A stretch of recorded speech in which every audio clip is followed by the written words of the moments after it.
Rising as the crest falls, yielded from the touching spray, a wisp of love forever, a glorious mist alive, with bashful wings ascending, fading in the firmament, beyond imagination, past all visions, thoughts, and dreams. Though the blessing vanishes, staying as a memory, revealing expectations, eyes toward heaven, ears the sea. I just love that poem. Um, Thank you. The other a short one I like is shadows stand steadfast in the light upon the waters, as soft winds off an age-old sea promise counsel to man.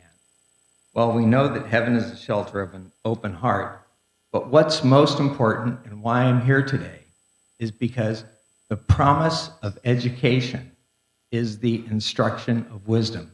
That's the great promise of education, the instruction of wisdom. Now, what are the 7 pillars of wisdom? They are awe, discernment, knowledge, prudence, righteousness, spirituality, and understanding. And what is understanding? It's to know the holy. Now, I like to think of the 7 pillars of wisdom as the virtues in life, because we also have the 7 deadly sins: pride, envy, wrath, sloth, lust, avarice, gluttony. When I was in college, I had a wonderful friend of mine, Mark McAllister, who he came up with that acronym PUSLAG, and it just fits. But that I think the focus of education should be on the virtues, totally on the virtues, the pillars of wisdom, and they need to leave behind this PUSLAG, this pride, envy, wrath, sloth, lust, avarice, gluttony. Now, President Barack Obama, if I may mention his name, was very promotive or encouraged qualified school academy bonds. And Hillary Clinton also talked about building schools, building schools, building schools. And you heard Javier Becerra, who also talked about building schools. I don't speak about that because I don't think you should build schools. I think the first obligation is to educate the children and educate them correctly.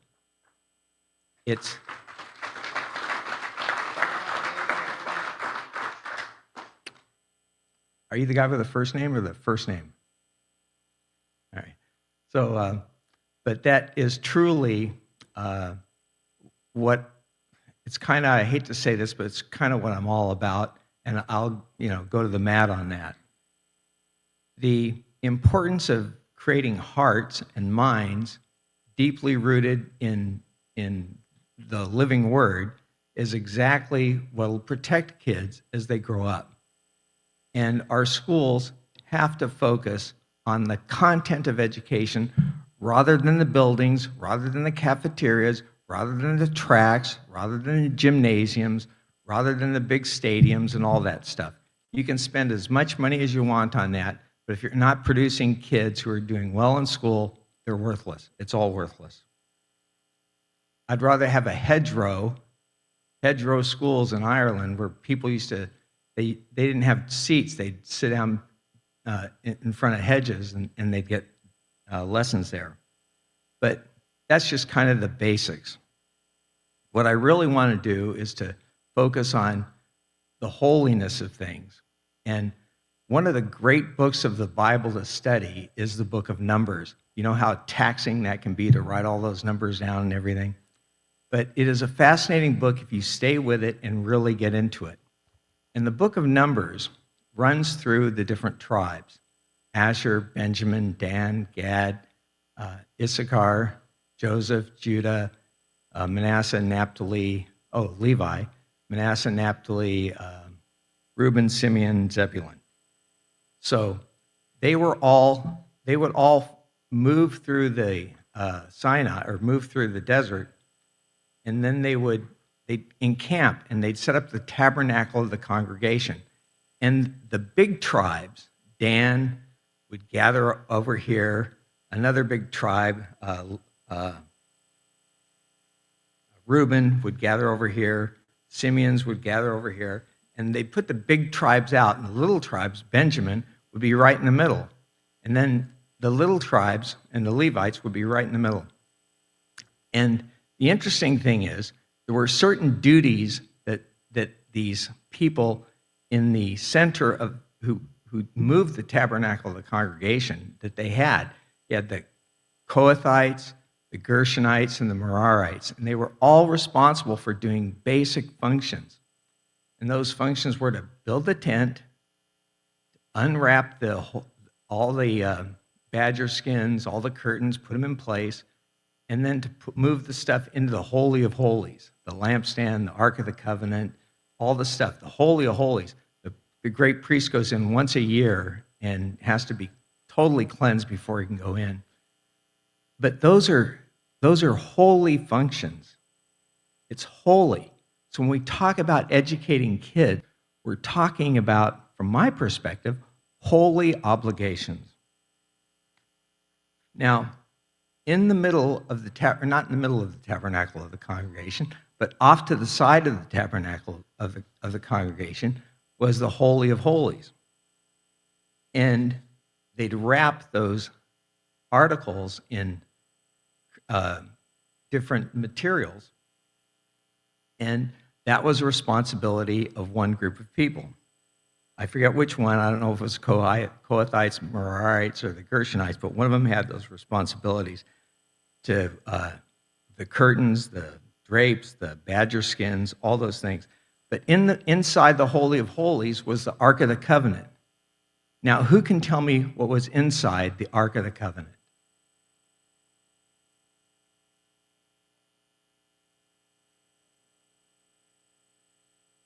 Yes, the 10 Commandments, the stones that were left over.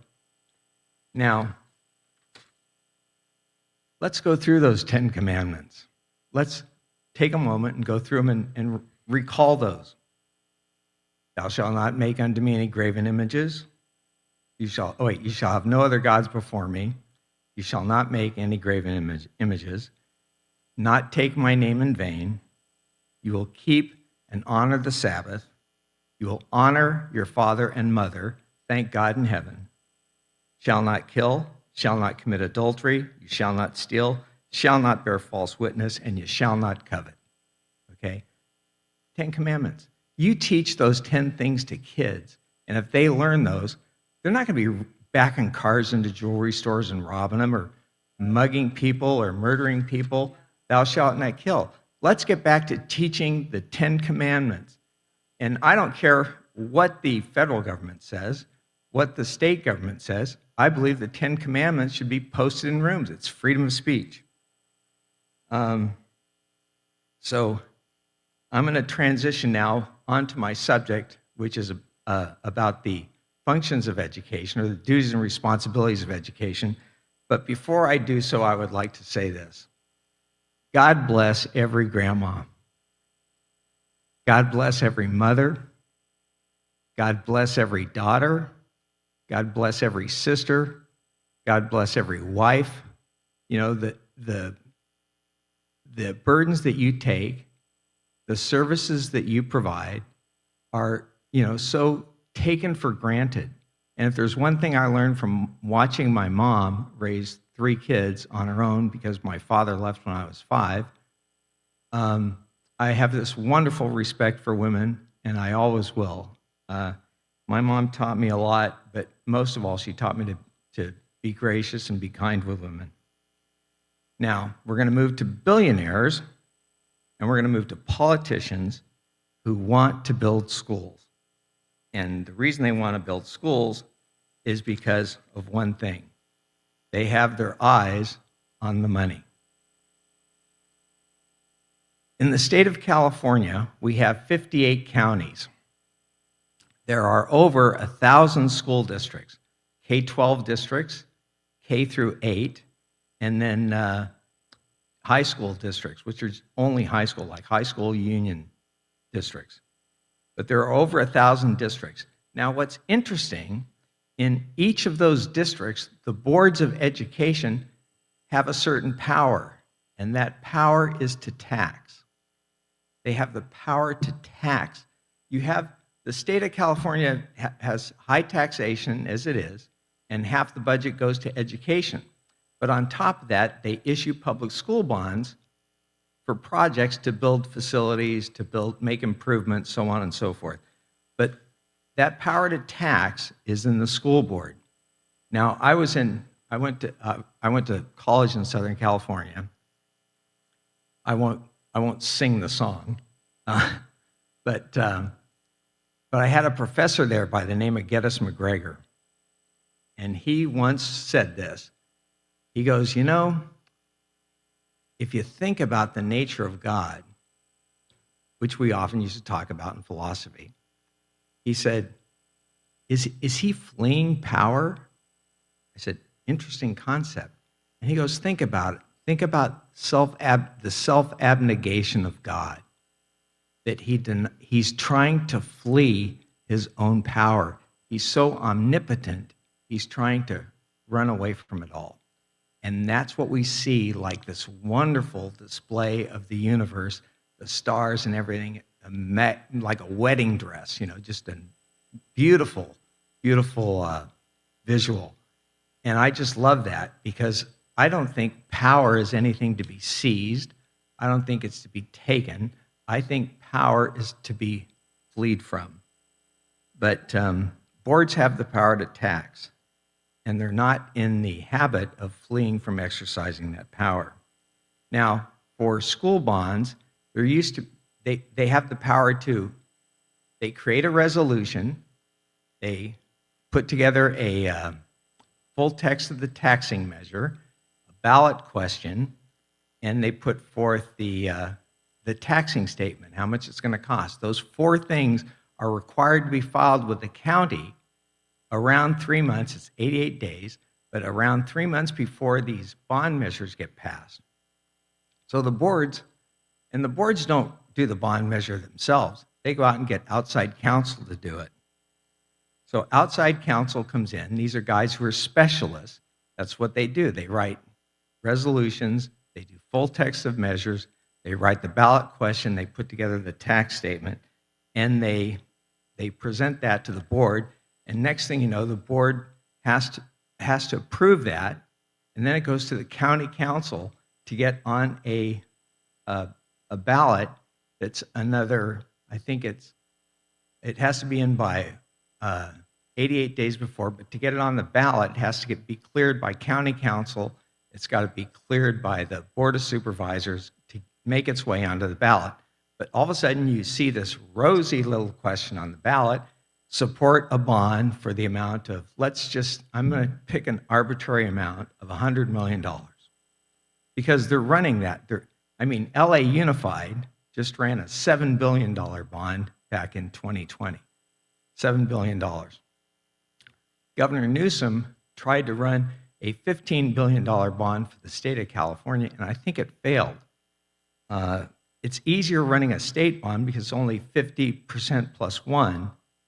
And for Prop 39 bonds, it's 55% of voter approval, but you have all these other conditions that take place. You have to have a bond oversight committee, you have to have independent audits, performance audits, and financial audits to make sure you're towing the line. But with that constitutional amendment came another law, which is the Strict Accountability in Local School Bonds Construction Act of 2000. That, my friends, is an interesting statute, because what it says is there is strict accountability for every penny you spend. Okay? Strict accountability. Now, we're going to talk about, I'm going to give you a little background. Let me try this with Lewis's guidance. Which button was it, Lewis?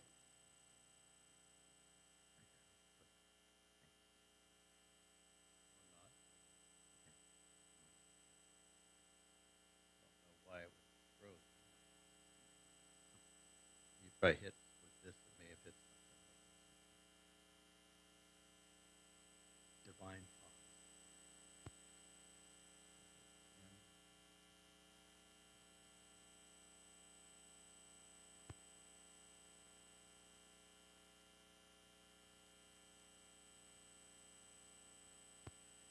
Apologize, folks.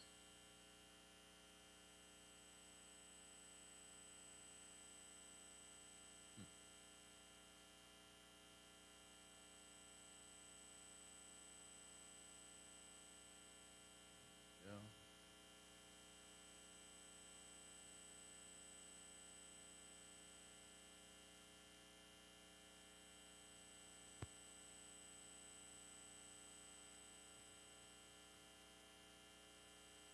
Yep, now we're good. You need this? Yeah, So I used to be the former general counsel at the Montebello Unified School District uh, in 2000, I think it was around 2008. I was hired at Montebello Unified School District April of 2008 to be the general counsel. And in 2009, I started my own law firm. Well, it was by myself on my own law firm. Then I brought a great friend of mine in, and we started being the lawyers for Montebello School District. Let me see if can I go back one by? Yeah. All right. So I was working there till about 2016. And in 2016, late 2015, actually, I started doing an investigation because I had some questions about our chief business officer by the name of Ruben Rojas, about his education and about his background. This guy was right out of the California Infrastructure and Economic Development Bank. This is the bank of the state of California that makes substantial loans to public agencies where they're doing infrastructure projects. If you're putting in a water system, you're putting in reclamation, putting in pipes, putting in streets, whatever, you go to the infrastructure bank and get these loans. And he was there as a deputy executive director, and he came out of La Cañada Unified School District, where he was briefly the CBO, and then he was put in as the deputy director. So I thought that was kind of strange. Why would you leave being a deputy executive director at a $35 billion institution and come to the district? So I started taking a look at a good friend of mine. We both had some questions about him, so we decided to do our own little investigation. So we found out that he was a fraud. As a result of that, I was effectively terminated before the district fired the superintendent and the chief financial and operations officer, who both agreed with me. Right after that, the board members continued on and they sold $100 million in general obligation bonds. In November of 17, the Securities and Exchange Commission appeared and started an inquiry. The Securities and Exchange Commission is the body that has jurisdiction over what are called official statements that you file when you sell bonds. So let me walk you through this. You do the resolution, you do the tax measure, you do the ballot label, you do the tax statement, you run it, it gets approved by the voters. Now you have authority to issue up to $100 million in bonds. But when you issue those bonds, you do the transaction, and the transaction requires bond counsel, municipal advisors, disclosure counsel. It requires all these professionals to assist the board. And they issue and sell the bonds. But then you have to prepare what's known as an official statement, and you have to file that with what's called EMMA, the Electronic Municipal Market Access System, which is run by the Municipal Securities Rulemaking Board. And that's a website that posts all of these municipal transactions. And those municipal transactions, those postings, the official statements are supposed to be 100% correct. No lying, no falsehood, it has to be accurate. So,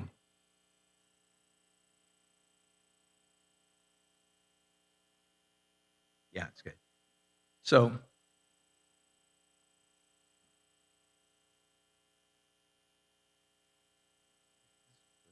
Yeah, it looks good here, but behind you.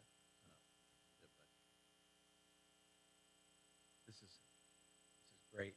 Information technology, and I don't get it.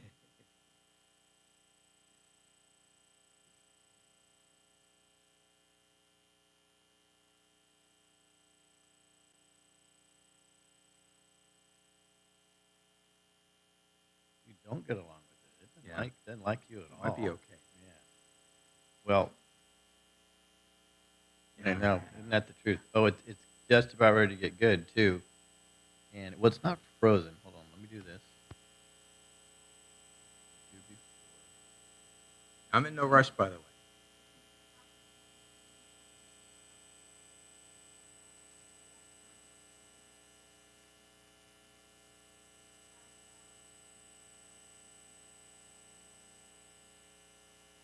If you answer any Wouldn't questions, surprise me. If you answer any questions, make sure you repeat them because we have hundreds of thousands of people watching this online.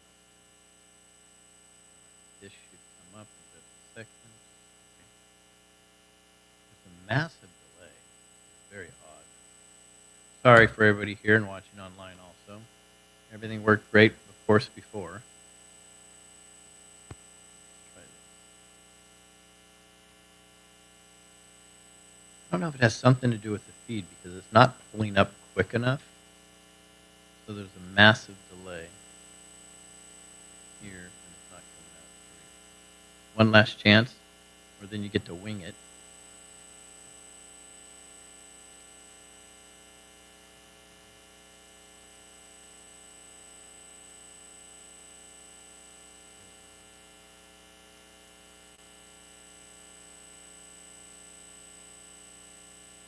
I think it's time for you to sing.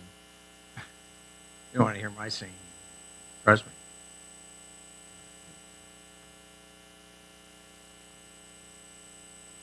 Right. Okay. Now that we reset it, shop. The key is just only hit that button. And looks like it's going. There we go. Perfect. Next And one more after that.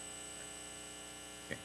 Bam. So in November of 2017, the Securities and Exchange Commission showed up and started an inquiry into the school district.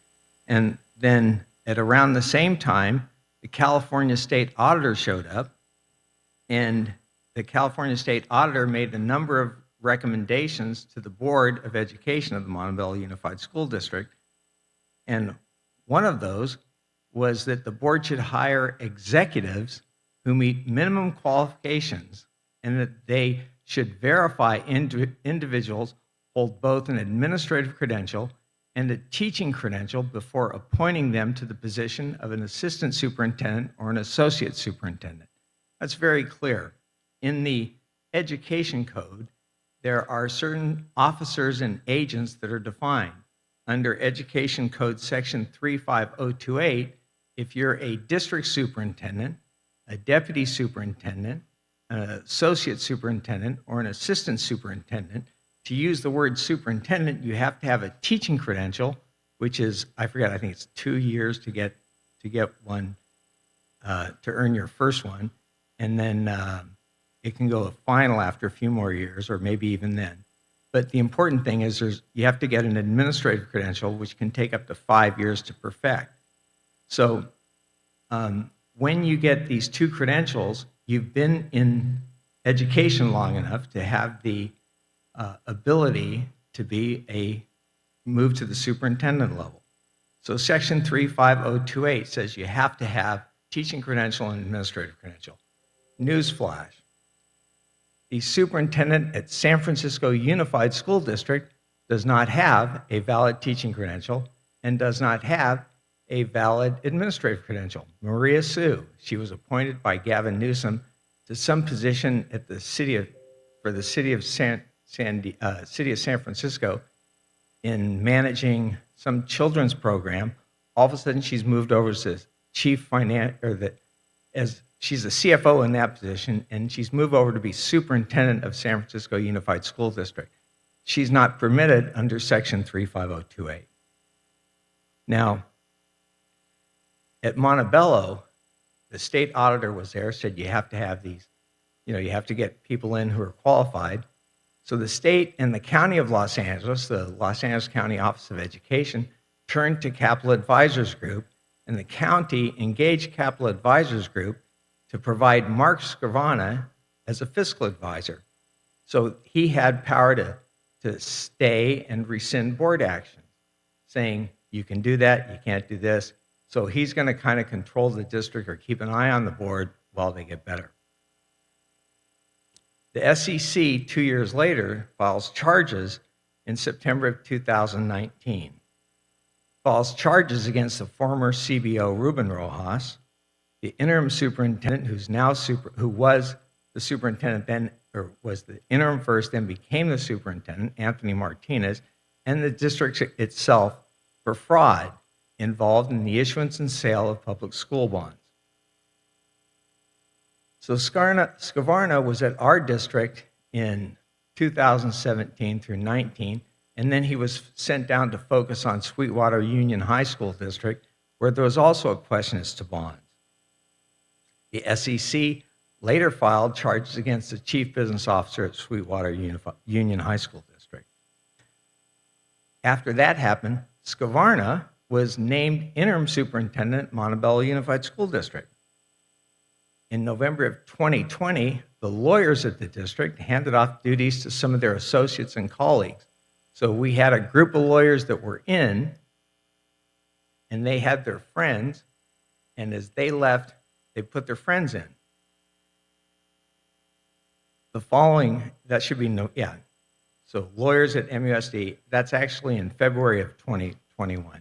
In March of 21, Scrivana was named assistant superintendent. No one checked his background because he had been a superintendent at Baldwin Park Unified School District for about 13 years before, way back a ways. And remember the California State Auditor's recommendation.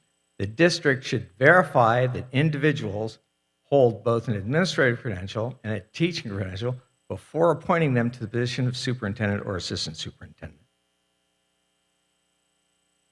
Now, the lawyers did not, neither did the new superintendent of human resources. They presumed because he was from Baldwin Park Unified School District and had been there for 13 years, they presumed that he was a valid superintendent. So did Capital Advisors Group. Myself, I was once bitten, twice shy. In March of 2022, the board transmitted an official statement to EMA, the website, Electronic Municipal Marketing Access, and they did that because they sold over $12 million in refunding bonds. That means they're going to refund the bonds, get a better rate, and so they reported to the EMA. Then, after they did the $12 million in general obligation bonds on the report filed with EMA, Carlos Perez, a local lawyer, questioned if Scrivana was fully qualified or duly qualified because he read something somewhere and questioned his credentials. But the inquiry was kept on the down low. So in March of 2022, this official statement gets filed with EMA, and in it, it says,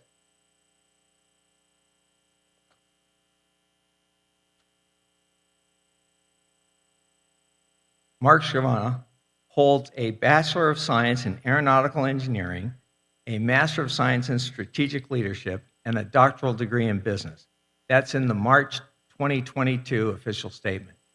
Carlos Perez writes in about June of 2022 or July of 2022, questioning the credentials, but that didn't stop the district from going ahead with a sale on October 20th of 2022 of $100 million in school bonds.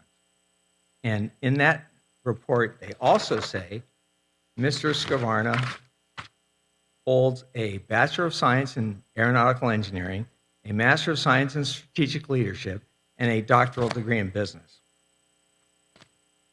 So it wasn't until later, about a year or so later, that I learned that he didn't have credentials. I said, you gotta be kidding me. He's a superintendent he was a superintendent of Baldwin Park. He's gotta have credentials. Someone whispered to me, no, he doesn't have any. I said, don't start. I mean, I've been through this with the last guy. This can't happen again. So I walk away and I think, I better go check. So I checked with the California the State of California Teachers Teaching Commission, and I check on their Educator Online, and I take a look, and it turns out he doesn't have any credentials whatsoever. So I started doing some research on Scavarna's credentials. So I had to go back to all of his school districts. The first one I went to was La Cañada Unified School District. This is an official statement. This official statement is filed with Emma. And here it says it has the heading Superintendent and Administrative Personnel. And it says, Mr. Scavarna holds a bachelor's degree jointly granted by the College of the Air Force and Utah State University. He is enrolled in a business administration program. So I checked with Utah State University.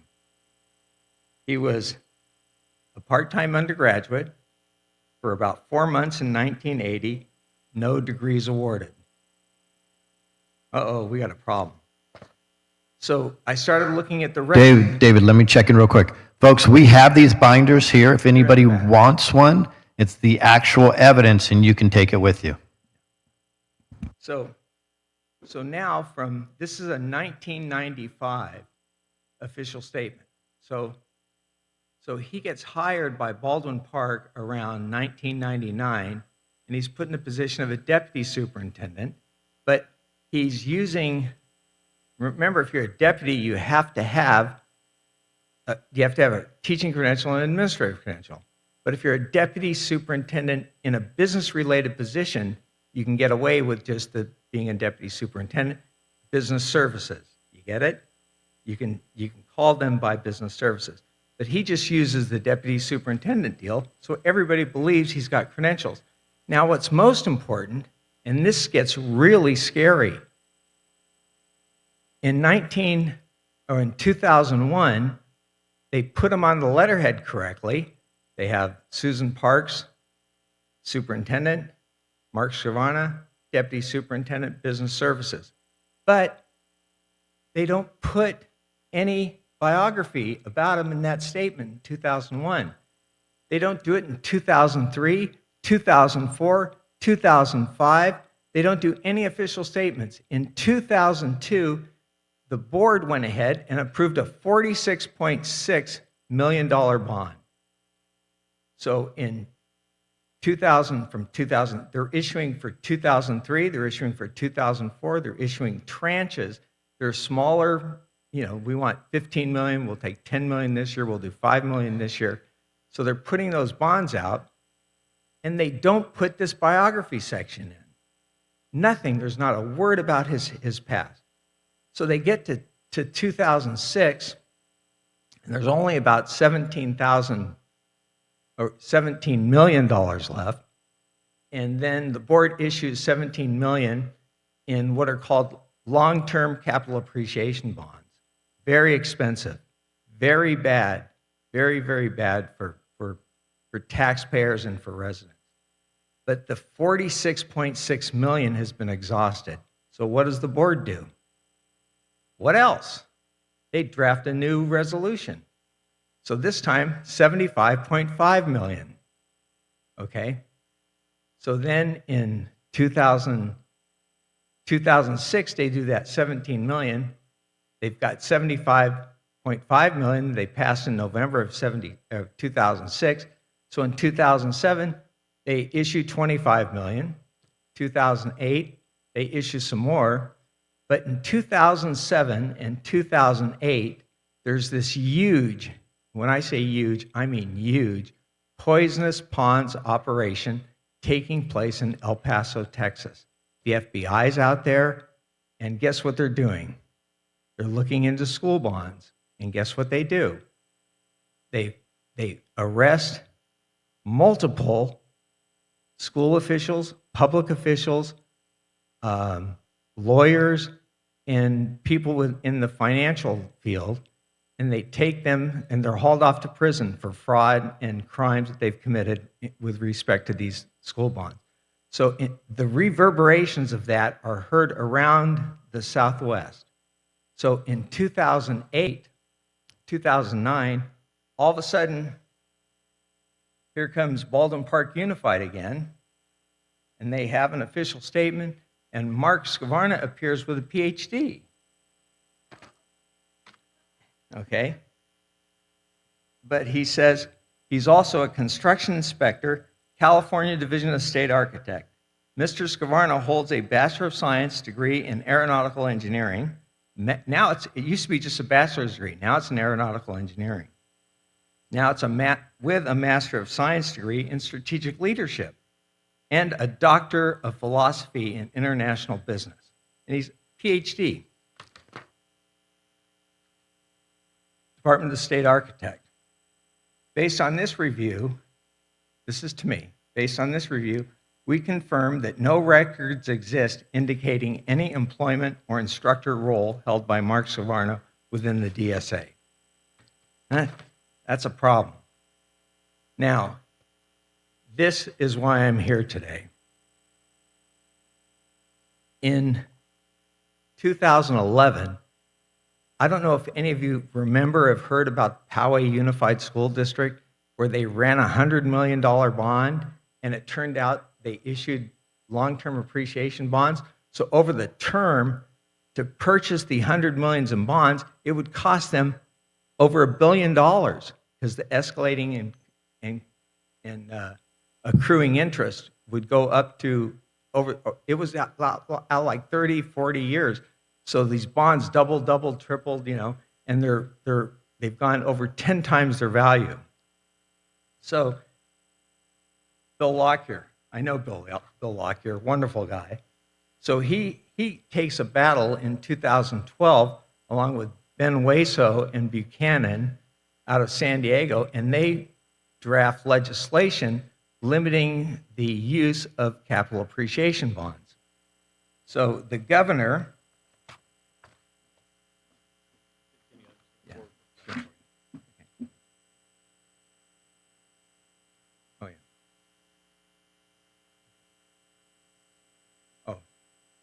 so I went public with my findings, and I contacted the Attorney General. I'm still waiting for action from the Attorney General. But what's important here is that the legislators in the state of California are trying to stop the issuance of capital appreciation bonds because they escalate so quickly. And the governor signs a bill in October of 2013 to restrict and condition and limit the use of capital appreciation bonds. You can only go out so many years. And now, what does Baldwin Park Unified School District do? It issues 23 million, almost 24 million capital in school bonds. Over 8 million are regular interest term bonds. There are 2,216,000 in capital appreciation bonds, and there are 12,665,764 in capital appreciation term bonds out to 2042, 2048, and 2053. They're due that far out. And the maturity value is over $140 million. So to borrow 14 million, or around 15 million, ends up costing almost 10 times the price or more. That is stunning to me. And if you have a if you have the mathematical skills of a person with a degree in aeronautical engineering, because that guy can add and subtract, wouldn't you agree? Well, this is just shocking that someone would permit or make this issuance. So I kept looking. Now, they didn't say where he got his degree from, but then he gets hired at the Santa Clara County Office of Education as an interim chief financial officer. That's an impressive title. Now, it looks to me, we know he doesn't have any credentials, and now we're looking to see if he's got the degrees he says he has. Well, it says Dr. Skvarna holds a Master's of Science degree in Strategic Leadership from Air University and a Doctorate of Philosophy degree in Business from Canterbury University. Well, the Doctor of Philosophy degree was in international business. Now it's just down to business. So I look up Canterbury University. It's in England. It appears to be one of those bond mills where you pay $3,000, $4,000, $5,000 to get some degree. But so I start looking for the Air University to confirm the Master of Science degree. I can't find it anywhere. I've written, I've called Air University. It's impossible to talk with them. So I file what's called a quo warranto to have him removed from office. I file that with the Attorney General of the state of California. I get a response signed by Skvarna. Let me read that response, if I may.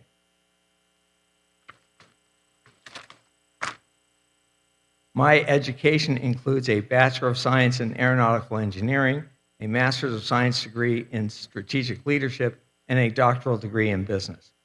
I declare under penalty of perjury that the foregoing is true and correct. April 22, 2024. I go to his office. I say, hey, Mark, can I see your degrees? He calls the police on me. Unbelievable. So I turn around and I file another quo warranto. Now, listen to this. It's not, you have to have a teaching credential and an administrative credential to be a superintendent. He admits he doesn't have those, but he says he's got the skill and he's got the learning and the experience because he was superintendent at Bassett. Well, if you're superintendent at Bassett issuing all these long-term capital appreciation bonds, that tells me you don't know what you're doing, okay? I would be surprised if he's got any college education. So the superintendent of Montebello Unified School District does not have a teaching credential and does not have an administrative credential. He can't be a superintendent of schools. Now, any questions?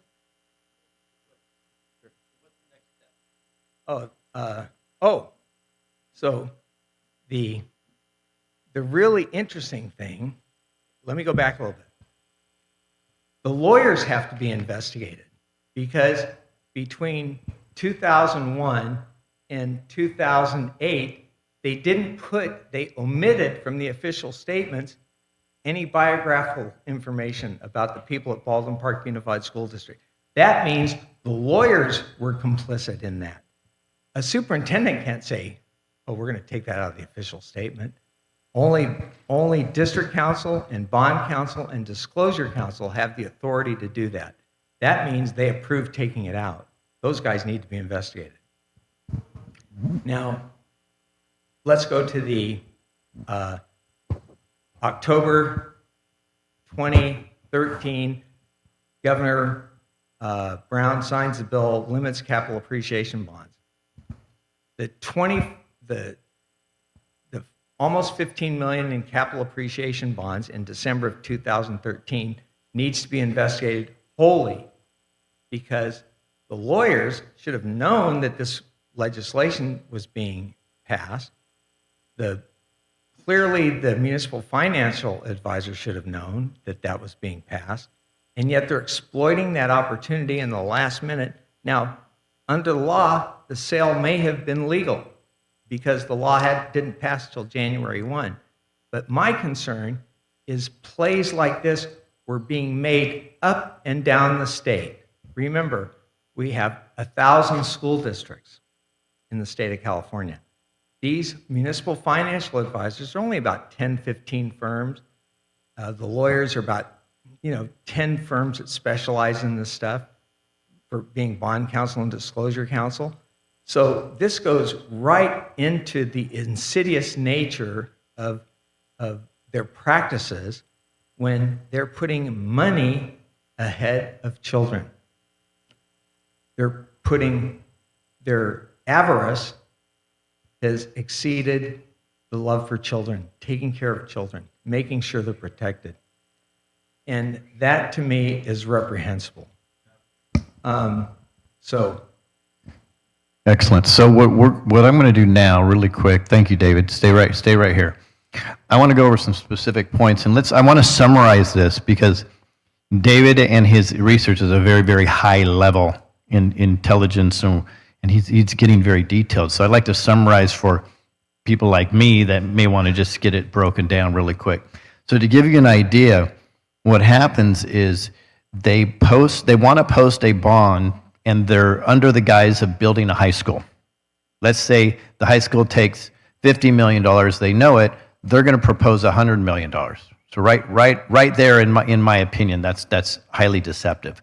What happens is then they contact the people that would be involved in benefiting from the construction, the contractors and so on and so forth. And what do? They pay money to do what? To sponsor the bond. they pay for the campaign. See this? And he has lists and lists and lists. I've seen booklets of this. So they pay for the campaign to sponsor the bonds, and guess who gets hired to do the construction and everything involved with it after? The same people that paid for the campaign to sponsor the bonds. Right. Go figure.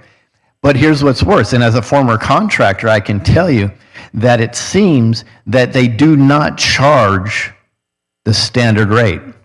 They charge an upgraded rate. Right? So they built in an extra pad because they know they already have a deal.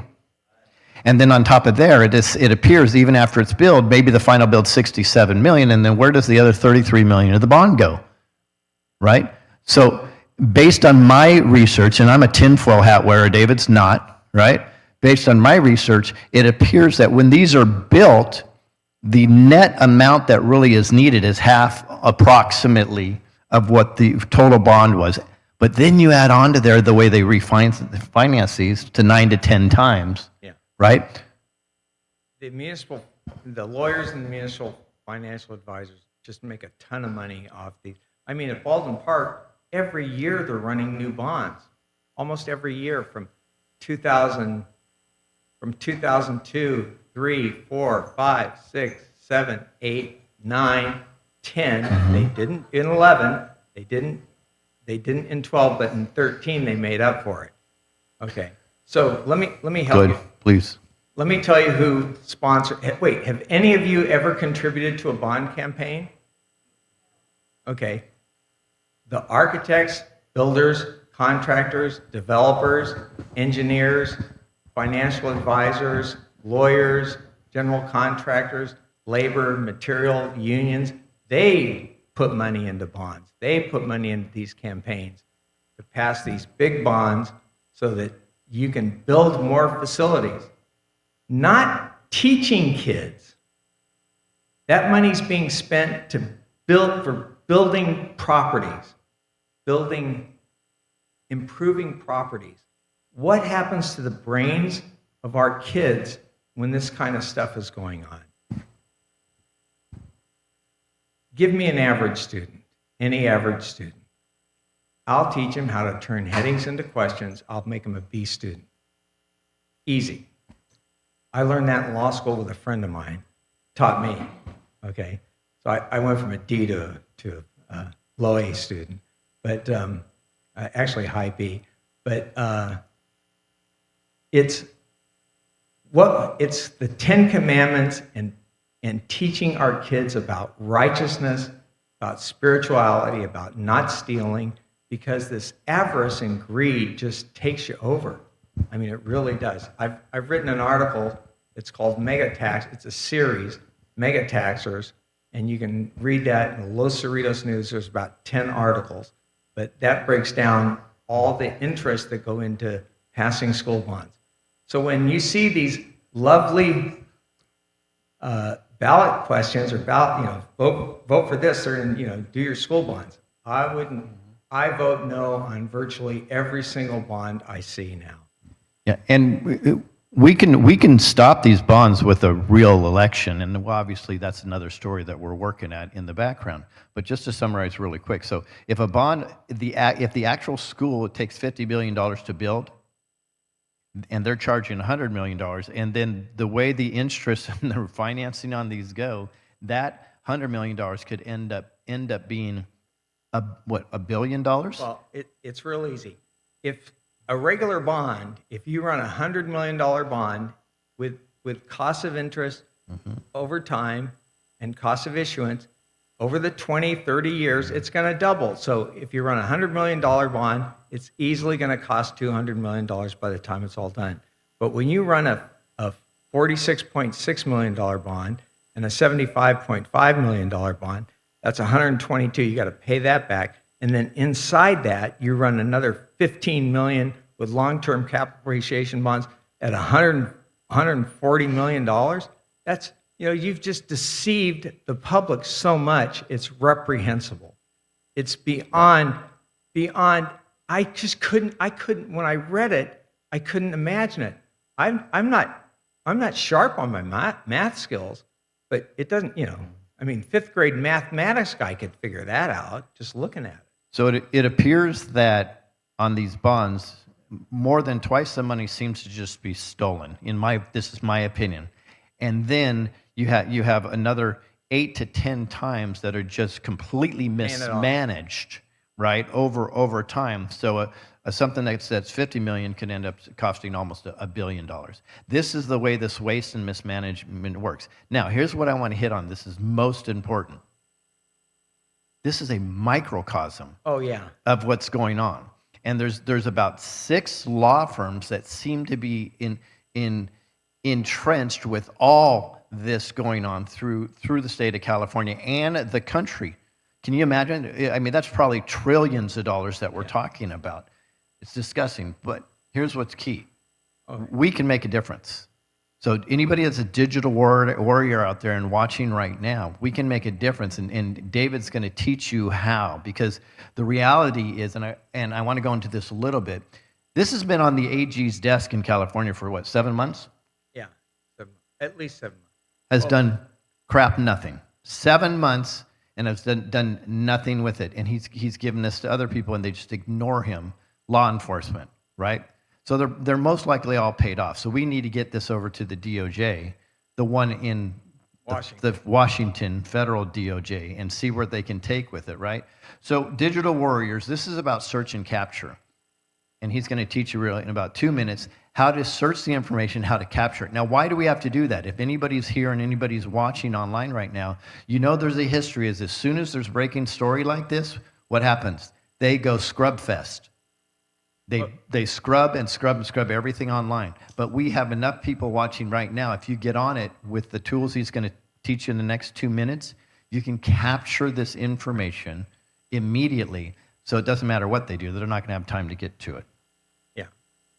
So we're going to give website and directions. The first place to go is go to emma.msrb.org. And there you get to put in the name of the school district. Up in the search engine, you put the name of the school district, and then you enter it, and it'll populate with the bonds that it's issued.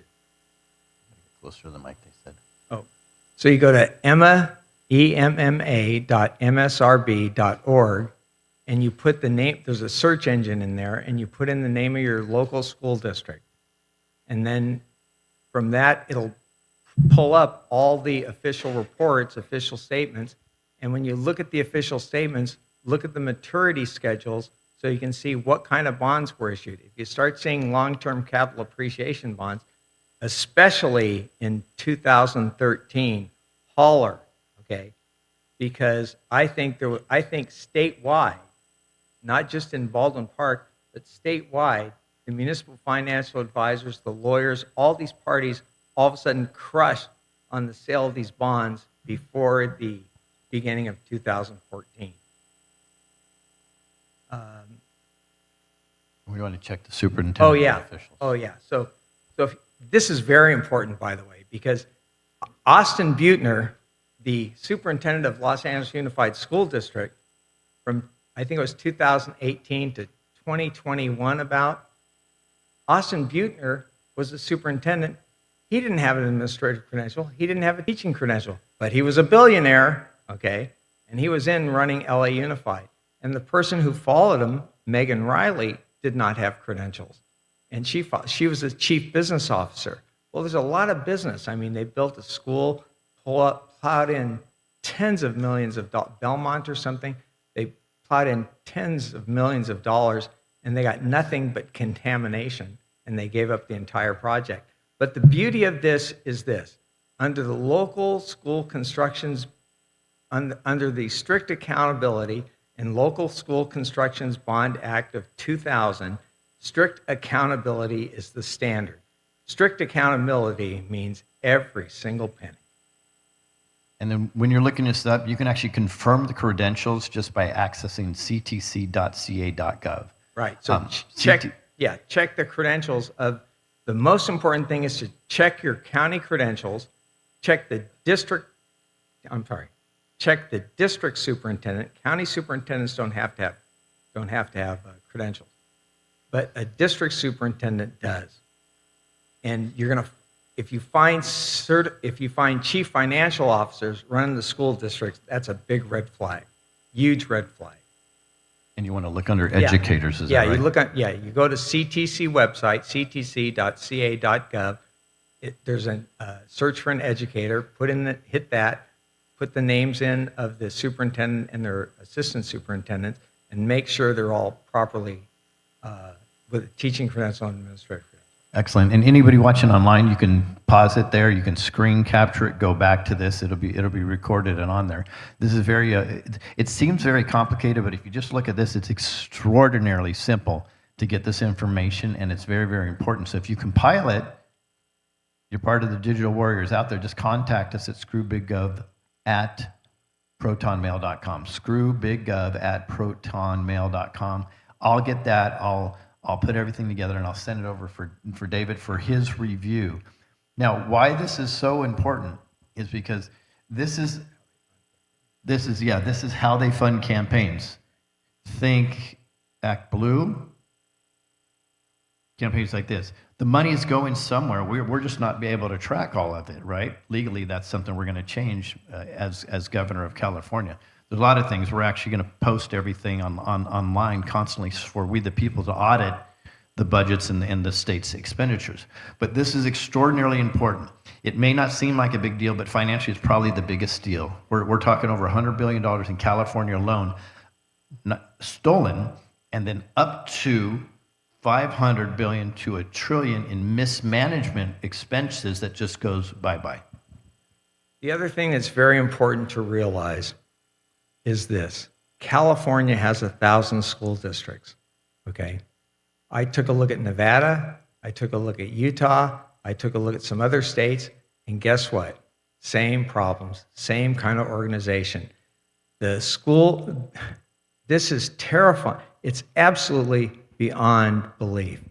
It is terrifying to me that the money that's supposed to go for the education, development, and taking care of our kids, including providing them with meals, is being, you got steak dinners, parties, all this stuff.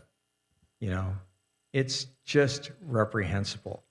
And, you know, I think of those guys who used to go into the Holy of Holies, going once a year, you know, hey, you know, that's really something, but you know, you can't look, if you look too clearly, you know, you die. You know, I'm serious. You know, it's just shocking. It's beyond belief. And I want to leave you with this. It is very simple for these schools and these districts to find the right person with the credentials. It's easier to get the credentials than it is to get the PhDs, right? Yet, they seem not to find the right people. Why is that? because they have people tasked, in my opinion, to do the dirty work for them. And that's who they assign. They play this interim game of superintendent and then roll them over. David, Kenny, I really appreciate you guys. Go get them. Thank you.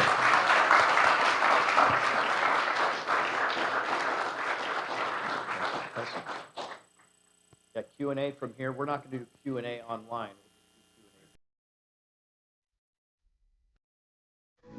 If tomorrow all the things were gone, I'd work for all my life, and I had to start again, with just my children and my wife. I thank my lucky stars to be living here today, where the flag still stands for freedom, and they can't take that away. And I'm proud to be an Indian with the least, though I'm free. I won't forget the men who died, who gave right to me. And I got to stand up next to you and defend her still today, 'cause there ain't no doubt I love this land. God bless you.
Cause there ain't no doubt I love this land.